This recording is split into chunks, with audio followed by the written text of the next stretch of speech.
Okey, kita tengok tajuk yang kedua pula, perubahan keadaan jirim. Okey.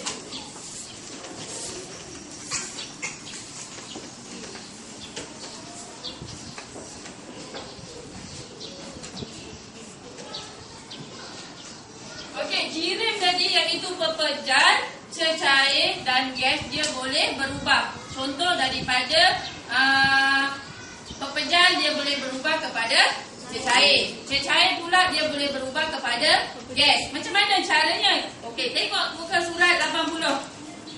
Dia kata air boleh wujud dalam ketiga-tiga keadaan jirim. Maksudnya pada pepejar, pada cecair, pada gas dia boleh wujud air. Apabila air dipanaskan, air tersebut akan berubah kepada wap air. Biasalah kalau air dipanaskan, pernah tengok air menggelegak?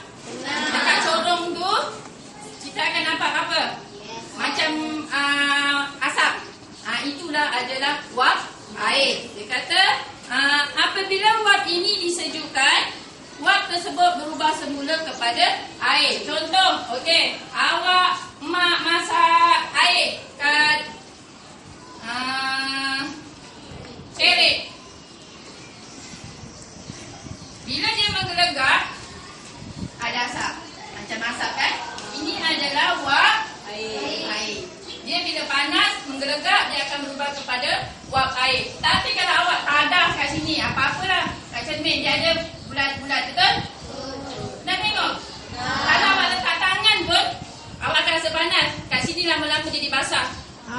Ini namanya apa? Wap air tadi. Dia lama-lama wap air ni akan berubah juga menjadi air. Okey. Okey, apabila air membeku, jadi apa? Air. Air tersebut akan berubah kepada ais. Oleh itu, ais berubah daripada satu keadaan kepada keadaan yang lain dan dia berwujud dalam keadaan pepejar, cecair dan gas. Kejap dia boleh jadi wap air. Wap air itu adalah gas. Kejap dia boleh jadi pepejar. Pepejar itu adalah air. Dan kejap dia boleh jadi air itu sendiri. Maksudnya dia boleh jadi tiga keadaan air itu. Okey. Cuba tengok yang bawah gambar ais tu. Apabila ais dibiarkan pada suhu bilik, ais tersebut akan melebur secara perlahan-perlahan. Proses ini dinamakan peleburan. Tengok tulisan yang berwarna hitam merah. Okey, cuba kita tengok perubahan keadaan jirim. Okey, pepejar. Kita ada pepejar ke? Ais itu adalah pepejar. Sebab dia keras, dia ada bentuk. Kita namakan dia pepejar. Pepejar berubah bila dia cair. Ais bila dia cair, dia berubah kepada cecair.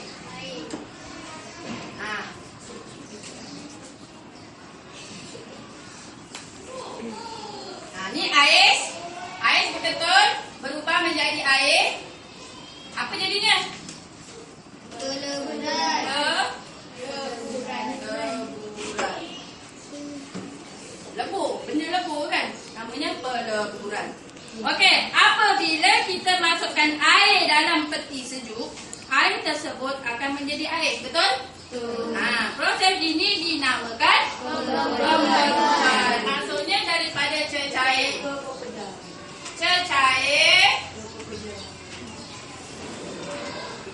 kepada pepejar, namanya pembuat.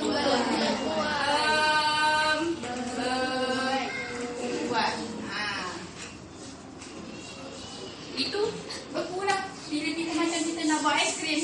Mula-mula aiskrim tu daripada cecair, kita bancur dulu air sirap, masukkan dalam peti sejuk. Air sirap itu cecair kan? Kita letak kat peti sejuk yang atas, jangan yang bawah. Bila yang bawah dia boleh jadi beku dah? Tak boleh. Kita letak dalam freezer yang atas. Lama-lama cukup 2 jam, dia akan jadi keras. Keras itu adalah pepejar. Jadi cecair daripada cair kepada pepejar, kita namakan dia peleburan. Dia kata yang ketiga, cuba tengok ceret tu. Pendidihan ialah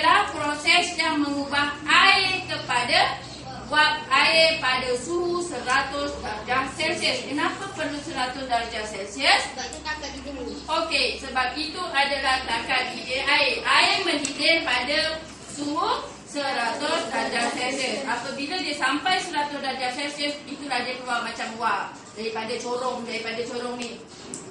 Itu namanya wap. Jadi apa dia kata, pendidihan adalah proses mengubah air kepada wap air. Okey, keadaan jirim dia air, cair. Berubah kepada wap air atau gas. Wap air itu sama juga dengan gas. Wap air sama juga dengan gas. Kita namakan dia sebagai pendidihan.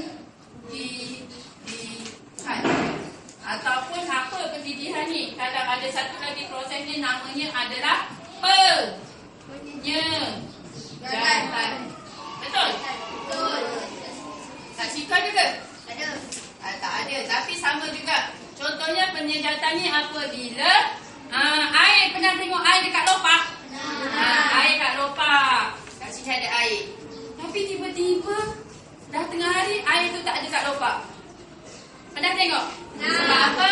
Cahaya matahari ini telah menarik air naik ke atas. Inilah namanya proses penjatan. Maksudnya air ini dah naik ke atas, dia berubah menjadi wap air. Itulah namanya proses penjatan. Okey, dan satu lagi, itulah tadi. Air terdedah boleh berubah kepada wap air pada sebarang suhu. Contohnya lopak air akan kering selepas beberapa lama. Keadaan air kesejap menjadi wap air. Proses ini dinamakan penyejatan. Okey. Air dalam cawan. Lalunya balik sekolah panas-panas, ambil air. Dalamnya kita letak air batu, betul? Air sirap sedap. Kalau awak biarkan kan, kat sini ada titik-titik air, betul? Kalau kita biarkan lama, air dia jadi cair, kat sini dia akan keluar basah-basah kat luar cawan. Itu apa nama prosesnya? Cuba tengok kat situ. Titik-titik air terbentuk apabila wap air dalam udara berubah kepada air kerana dinding gelas sejuk. Proses ini dinamakan kondensasi. Maksudnya daripada apa ni? Gas. Keadaan jirimnya adalah gas. Dia berubah kepada gas, berubah kepada cair. Kita namakan dia sebagai kondensasi. Okey. Kondensasi. Okey, tengok muka surat 81. Tengok. Dia kata, apakah faktor-faktor yang mempengaruhi kadar penyejatan air? Air ini yang dah tersejat ni tadi akan naik ke atas ni. Apa pula faktor-faktor yang menyebabkan penyejatan dia? Dia kata, kain akan kering lebih cepat pada hari yang panas. Maksudnya bila cahaya matahari itu banyak, terang, panas, jadi dia akan cepat tersejat. Maksudnya air tu dalam pada kain tu akan cepat kering sebab air akan cepat naik ke atas sebab cahaya sangat terik. Okey, kain akan cepat kering pada hari yang berangin. Maksudnya bila angin kuat, kain tu cepat kering. Sebab apa dia cepat kering?